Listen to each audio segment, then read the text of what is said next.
जिसको आपने कन्विंस करना है, उसको बेचना मकसद है। बहुत अच्छी गुफ्तगू की, बड़ा सब कुछ किया, बड़ा तीर मारा, लेकिन वो आपने उसके ऊपर जो है वो टारगेट हासिल नहीं किया, उसको सेल नहीं कर सके, तो फिर फ़ायदा नहीं।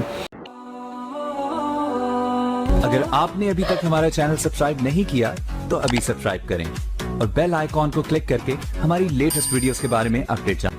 अस्सलाम वालेकुम दोस्तों, मैं हूं इंतखाब सूरी और आप देख रहे हैं हमारा चैनल प्रॉपर्टी अपडेट्स से। दोस्तों, आज मैं एक अहम गुफ्तगू आपके सामने करना चाह रहा हूं। आपके सामने वो अहम नुकात पेश करना चाह रहा हूं जो कि आपके प्रॉपर्टी में काम करने वालों के लिए भी और ज़िंदगी गुजारने वालों के लिए भी बड़ी अहम है। देखने वालों के लिए ये बहुत ही अहम गुफ्तगू है और यकीन जानिए कि जिसके अंदर ये स्किल्स, ये नुकात अगर आ जाएं तो वो एक कामयाब इंसान फिर ज़माना बन सकता है। दोस्तों, मैं बात कर रहा हूँ आज कम्युनिकेशन, जो कि बहुत अहम चीज़ है और बग़ैर कम्युनिकेशन के इंसान जो है रह नहीं सकता और ना ही बग़ैर कम्युनिकेशन के गुजारा है। इसलिए कि इंसान इंसानों में रहता है, तो जाहिर है कि इंसानों में रहते हुए गुफ्तगू के आदाब उसको आने चाहिए। अगर आप गुफ्तगू के आदाब सीख लें तो हर मैदान में आप इंशाअल्लाह कामयाबी हासिल कर सकते हैं। ख़ास तौर पर प्रॉपर्टी का काम करने वालों के लिए तो आदाब गुफ्तगू बहुत ही अहम है। उनकी कम्युनिकेशन स्किल्स बहुत ही स्ट्रॉन्ग होने चाहिए। आप देखने वाले अगर प्रॉपर्टी का काम ना भी कर रहे हो, अगर आप अपनी औलादों पे ये चीज़ अप्लाई करें, अपने ऊपर अप्लाई करें, अपने दोस्तों पे ये अप्लाई करें, उनको सिखाएं, तो आज माशरे में यही प्रॉब्लम है कि गुफ्तगू के अंदाज़ नहीं आते। आपको ये बात बता चलूँ, पाकिस्तान में इस चीज़ पे तवज्जो नहीं दी जाती, लेकिन बाहर के ममालिक में कम्युनिकेशन स्किल्स को डेवलप करने के लिए बहुत ही तवज्जो दी जाती है। बच्चे को शुरू से स्कूल के अंदर ही अच्छी कम्युनिकेशन इम्प्रूव करने के लिए बहुत ही काम किया जाता है। और आप जानते हैं कि आप किसी भी मैदान में काम कर रहे हो, आप जॉब करने जा रहे हो, आप इंटरव्यू देने जा रहे हो, आप कोई प्रॉपर्टी सेल करना चाह रहे हैं, किसी प्रोजेक्ट के लिए काम करना चाह रहे हो, आपकी कम्युनिकेशन जितनी अच्छी होगी उतनी कामयाबी हासिल होंगी। तो आज मैं आपको वो नुकात बताऊंगा जो कि बहुत ही अहम है कम्युनिकेशंस। इन नुकात को आप जहन में रखें, अपनी कम्युनिकेशन स्किल्स बढ़ाएँ, अपनी कम्युनिकेशंस को आसान अच्छा करें। आप यकीन जानिए आपकी अचीवमेंट्स में बड़ा फ़र्क आ जाएगा। और इन कम्युनिकेशंस पॉइंट्स को आप हर जगह ज़िंदगी के अप्लाई कर सकते हैं। इवन घर के अंदर भी, ख़ानदान के अंदर भी, दोस्तों में भी ये अप्लाई करें। आप इन गुफ्तगू के आदाब को सीखें, समझें। याद रखें कि 7 चीज़ें होती हैं गुफ्तगू के आदाब में, जिससे हम कम्युनिकेशन स्किल्स कहते हैं और इसको 7 C's का नाम भी दिया जाता है। ये 7 आदाब कौन से हैं, 7 पॉइंट्स कौन से हैं, इसके ऊपर मैं बात करूँगा। अच्छा, जब भी आप गुफ्तगू करें तो सबसे पहली चीज़ ये होती है कि आप क्लैरिटी होनी चाहिए। यानी ये कि जब भी आप गुफ्तगू करें तो आपके अंदाज में क्लैरिटी होनी चाहिए, यानी आपका मैसेज क्लियर होना चाहिए। देखिए, कुरान ने भी बात कही है कि सीधी और साफ़ बात कहो। सीधी और साफ़ बात जब इंसान करता है तो ये उसकी कामयाबी होती है, बातों को घुमा फिरा के करना। अच्छा, इसके लिए झूठ से परहेज़ करना पड़ेगा। आप चाहते हैं कि आप शफ़ाफ बात करें तो आप कामयाब इंसान हो सकते हैं, लेकिन आपको अपने किरदार बेहतर करना पड़ेगा, आपको अपनी सोच बेहतर करनी पड़ेगी, आपकी नीयत बेहतर होनी चाहिए। अगर आपकी नीयत में ख़राबी होगी, अगर आपकी नीयत बदनीयती पर मुब्तला होगी, तो फिर आप क्लियर और साफ़ बात नहीं कर सके, बातें छुपानी पड़ेंगी, चबानी पड़ेंगी ज़ुबान। लेकिन वैसे जनरली बता रहा हूँ कि गुफ्तगू का पहला उसूल ये है कि वो इंसान जो है ना क्लियर और साफ़ बात कहे। कुरान ने जो कहा है क़ूलू क़ौलन सदीदा, यानी सीधी और साफ़ बात करो, इससे इंसान की ज़िंदगी ख़ुद आसान हो जाती है। जो लोग झूठ बोलते हैं वो एक झूठ को बचाने के लिए कहते हैं ना कि 100 झूठ बोलने पड़ते हैं। और सच जो है 2 नुकात के दरमियान होता है। तो जो लोग सच बोलते हैं, उसूलों पे ज़िंदगी गुजारते हैं, उनके लिए काम करना आसान हो जाता है। तो याद रखें कि हमेशा उसूलों पे अपनी ज़िंदगी गुजारें और झूठ से बचें और सच की। हम जो प्रॉपर्टी का काम कर रहे होते हैं, इसमें आप जल्दबाजी, यानी ये कि रातों रात अमीर बनने का ना सोचें, ये चीज़ आपको तबाह कर सकती है। आप देर से उठें मगर देर पा उठें। तो लिहाजा आप अगर सच बोलेंगे, कम्युनिकेशन के उसूलों के मुताबिक चलेंगे, और बात यह है कि सच्चाई आपको हमेशा जो है ना वो आगे चल के बिज़नेस देगी। तो लिहाजा आप एक तो ये कि क्लैरिटी होनी चाहिए, और दूसरी बात यह है कि करेक्शंस होनी चाहिए, बात करेक्ट करें, दुरुस्त कर बात करें। हम देखते हैं कि बाज़ दफ़ा बाज़ लोग आते हैं, आप उसके मिसाल के तौर पे आप अपनी एजेंसी में बैठे काम कर रहे हो, तो फिर आपके पास जो आने वाला है बात, अगर आप शाइस्तगी से बात नहीं करेंगे, सही गुफ्तगू नहीं करेंगे, सही अल्फाज का चुनाव नहीं इख्तियार करेंगे, तो कस्टमर आपसे उलझेगा, कोई भी फ़र्द आएगा उलझेगा, और बिलाखिर आपसे वो बात बनती हुई बिगड़ जाएगी कि आप अल्फाज का चुनाव सही नहीं किया। इंसान बाज़ दफ़ा किसी भी लफ्ज़ से हर्ट कर जाता है, और कोई भी अल्फाज गलत इस्तेमाल करेंगे तो अल्फाज का जो है यकीनन उसके असरात बुरे पड़ेंगे। तो लिहाजा आप जब भी गुफ्तगू करेंगे तो आप सही गुफ्तगू करें और गलत गुफ्तगू नहीं करें। एक और उसूल ये है कि करेक्ट बात कंसाइज होनी चाहिए, बात दलाइल की बुनियाद पर होनी चाहिए, बात मुदल्लिल होनी चाहिए। आपका बहुत ज़्यादा बोलना ज़रूरत नहीं है, बल्कि कम बोलना ज़्यादा अच्छा है, सुनना ज़्यादा अच्छा है। हम लोग बाद दफ़ा अपनी ज़्यादा बोलने लगते हैं और कस्टमर की कम सुनते हैं। सबसे पहला उसूल ये बना लें कि कस्टमर की बात को सुनें, उसकी बात को समझें। एक बात मैं आपको बताता चलूँ, कम्युनिकेशन स्किल्स में एक वर्बल कम्युनिकेशन होती है और एक जो है नॉन वर्बल कम्युनिकेशन होती है। वर्बल कम्युनिकेशन तो हम अपनी ज़ुबान से बात कर रहे होते हैं, लेकिन non verbal skills, non verbal communication में तमाम तरह की आपकी बॉडी लैंग्वेज आ जाती है, आपके जो है ना रिटन जो है कम्युनिकेशन भी आ जाती है, आपके मोबाइल के ज़रिए जो आप कम्युनिकेट कर रहे हैं, व्हाट्सएप के ज़रिए जो कम्युनिकेट कर रहे हैं, ये सारी चीज़ें आपके अंदर आ जाती हैं, जिसे हम कम्युनिकेशंस कहते हैं। तो मैं कहना ये चाह रहा था कि अगर आपके पास कस्टमर आता है तो सबसे पहले आपने उसकी बात को सुनना है, सुनने की सलाहियत आपके अंदर होनी चाहिए। जब सुनेंगी अच्छी तरह तो फिर आप जवाब भी अच्छी तरह बना के बेहतर करके दे सकेंगे। तो लिहाजा आप जब बात करें तो उसूल ये है कि मुख्तसर बात करें, जामे बात करें, और जो है उसमें किसी भी किस्म की जो है ना वो मिलावट नहीं होनी चाहिए। बाज़ लोग बहुत लंबी लंबी बात करते हैं, लेकिन लंबी लंबी बात करने से मकसद हासिल नहीं होता। देखिए असल चीज़ क्या है, मकासद। आपने अपना जो मकसद है वो हासिल करना है। आप मिसाल के तौर पे आप किसी प्रोजेक्ट के बारे में आप किसी को बता रहे हैं, अगर प्रोजेक्ट के बारे में आपने बहुत लंबी गुफ्तगू करी तो वो बोर हो जाएगा। आपने जामे बात करनी है, क्लियर बात करनी है उसके ऊपर, और मुदल्लिल बात करनी है जिसमें दलाइल होना चाहिए। तो इसलिए उस प्रोजेक्ट के अंदर जब आप ये चीज़ें इख्तियार करेंगे तो वो आपका मैंने बताया कि मकसद क्या है कि आप अपनी चीज़ को बेचना चाहते हैं, कोई सौदा करवाना चाहते हैं, वहाँ आपकी अना को पीछे रखना पड़ेगा, आपके ख्यालात को पीछे रखना पड़ेगा, आपकी दिलचस्पियों का, सियासी वाबस्तगियों को, फ़लाँ, ये सब जो है ना आपको एक तरफ करनी पड़ेगी।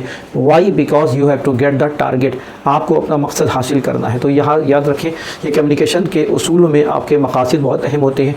जो मकसद आप लेके चल रहे हैं वो सबसे ज़्यादा अहम है कि जिस चीज़ को, मिसाल के तौर पर आपने जो प्रोजेक्ट जिसको आपने कन्विंस करना है उसको बेचना मकसद है। बहुत अच्छी गुफ्तगू की, बड़ा सब कुछ किया, बड़ा तीर मारा, लेकिन वो आपने उसके ऊपर जो है वो टारगेट हासिल नहीं किया, उसको सेल नहीं कर सके, तो फिर फ़ायदा नहीं।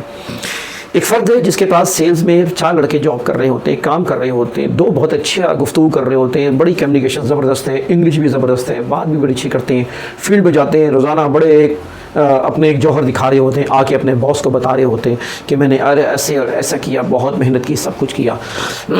उधर ही 2 अफराद ऐसे होते हैं जो कि बहुत अच्छी कम्युनिकेशन नहीं रखते, लेकिन मुनासिब कम्युनिकेशन रखते हैं, अपने मकासद को हासिल करते हैं। लिहाजा वो अफराद जो कि 2 अफराद जो कि जिनका मैंने जिक्र बाद में किया, वो टारगेट सेट कर रहे होते हैं। 1 महीना, 2 महीने, 3 महीने में उन 2 अफराद को निकाल देते हैं जिसका जिक्र मैंने अव्वल किया, पहले किया। उन अफराद को रहने देते हैं जिन्होंने रिज़ल्ट हासिल किया। तो मकसद ये है कि कम्युनिकेशन जो कुछ भी है, आपका मकसद सामने होना चाहिए कि आपने अपना वो टारगेट हिट करना है। आपने जो भी मकसद आपने सामने रखे हैं, जो भी कामयाबी एक इंटरव्यू के लिए जाते हैं देने के लिए, या इंटरव्यू किसी का लेते हैं, तो अपने मकासद को सामने रखें। तो मैं कहना चाह रहा हूँ कि जो मैंने चौथी चीज़ बताई है आपको, कॉन्क्रीटनेस होती है, उसे कहते हैं कम्युनिकेशन स्किल में कॉन्क्रीटनेस, कि वो जामे और मुदल्लिल चीज़ होनी चाहिए। जो भी बात आप कह रहे हैं आपकी गुफ्तगू में जो है ना, देखें दलील की ज़ुबान हमेशा उसकी जीत होती है। मैं खुद भी अपने इर्द गिर्द लोगों से या अपने जानने वालों, अपने इवन घर में भी मैं कहता हूँ कि मुझसे दलाइल से बात करो तो मैं समझूंगा, दलाइल होंगे तो मैं रिजेक्ट कर दूंगा, मैं एक्सेप्ट नहीं कर सकता। मेरे दिल में, मेरे जहन में, मेरे ज़मीर उसको उसी चीज़ को एक्सेप्ट करता है जिसमें दलाइल हों। तो ये इंसानी फितरत होती है, अगर आप दलाइल से बात करेंगे तो वो होगा। और उसके बाद 5वीं चीज़ होती है करेक्टनेस। करेक्टनेस कम्युनिकेशन में वो चीज़ होती है कि जो कि आप जो अल्फाज आप चुन रहे हैं, जो चीज़ें में आप रख रहे हैं, वो सही, यानी आपके अल्फाज की अदायगी सही होनी चाहिए, आपकी ग्रामेटिकली मिस्टेक नहीं होना चाहिए। आप बहुत इंग्लिश बोलें, कुछ मसला नहीं, लेकिन बात समझ में आनी चाहिए। आप अपनी कोई शायरी शुरू कर दें ठीक है जी। आप कोई ऐसी लॉजिकल बात शुरू करने यानी कर लग जाए जो कि बंदे के पल्ले ना पड़ रही हो। एक शख्स है जो कि पढ़ा लिखा नहीं है तो वह आपने उससे उस तरह बात करनी है। एक शख्स है जो कि पढ़ा लिखा है तो उसको उसी तरह बात करनी है। एक अगर बच्चा अगर आया है तो बच्चे से बच्चे के मुताबिक बात करनी है। लिहाजा आपको अपनी करेक्टनेस होनी चाहिए गुफ्तगू में। तो ये एक 5वां उसूल था। उसके बाद छठा उसूल ये है कम्युनिकेशन स्किल्स में, वो है कंसिडरेशन। यानी आप जब भी किसी को गुफ्तगू करें, किसी से बात करें तो कंसीडर करते जाएं। होता यह है कि हम अपनी तो बात करते जाते हैं, दूसरों को समझते नहीं हैं। आने वाले फ़र्द को समझना बहुत ज़रूरी है, उसकी ज़रूरत क्या है, वो क्या नीड रखता है। बाज़ दफ़ा ऐसा होता है कि हमारे किसी ऑफ़िस में लोग आते हैं कि भाई मुझे मकान चाहिए। आप उसको उठ के चले जाते हैं, आपने पूछा नहीं कि भाई किस तरह का मकान चाहिए, उसकी क्या ज़रूरत है, उसके पैसे हैं कितने, क्या उसके इसके जेब में पैसे कितने हैं, ले के आपने 10 मकान दिखा दिए, एक भी आपकी मकान नहीं बिकेगा। इसी तरह किराए पे आपने दिखा दिए कई लोगों को, लेकिन कोई हासिल ना हो। भाई सबसे पहले कंसीडर करें वो जो कह रहा है उसको। इसे कहते हैं कि सिंपैथी, यानी ये कि आप दूसरे की ऐनक लगा के देखें, दूसरे के सीट पर बैठ के देखें तो बात समझ में आएगी। आज हमारे माशरे में एक बड़ा बिगाड़ इसी बात पर है कि हर कोई अपनी ही आपको सही समझता है, अपने आई कोई बेहतर समझता है, अपनी ही बात किए जाता है, दूसरे को ना समझता है ना सुनता है। भाई दूसरे को सुने, उसको समझें, व्हाट ही वांट्स टू से, क्या वो कहना चाहता है, ये हमारी प्रॉब्लम है। तो लिहाजा छठी चीज़ बड़ी अहम है कि जिसमें आप कंसीडर करें, वो जो गुफ्तगू कर रहा है उसे सुने, उसी में ही उसके जवाबात मौजूद हैं, उससे उसके नीड जाने, उसको क्या चाह रहा है, किस तरह की चीज़ें हैं। वो ख़रीदना चाहता है 4 करोड़ की, आप दिला रहे हैं 40 लाख की चीज़। वो खरीदना चाहता है 40 लाख की, आप दिखा रहे हैं 3 करोड़ की चीज़। तो इस तरह काम नहीं चलेगा। लिहाजा कम्युनिकेशन में कंसिडरेशन, एक दूसरे को समझना बहुत ज़रूरी है। 7वीं चीज़ जो है वो एक और अहम चीज़ है, वो है कंप्लीटनेस। आप जिस मकसद को हासिल करना चाहते हैं उसमें आपके बात पूरी तरह पहुंची कि नहीं पहुंची।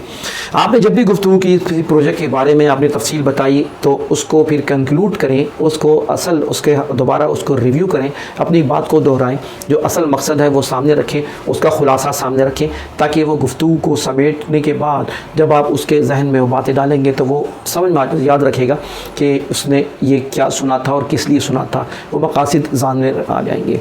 तो इसे कहते हैं कंप्लीटनेस, यानी बात पूरी पहुंच जाए।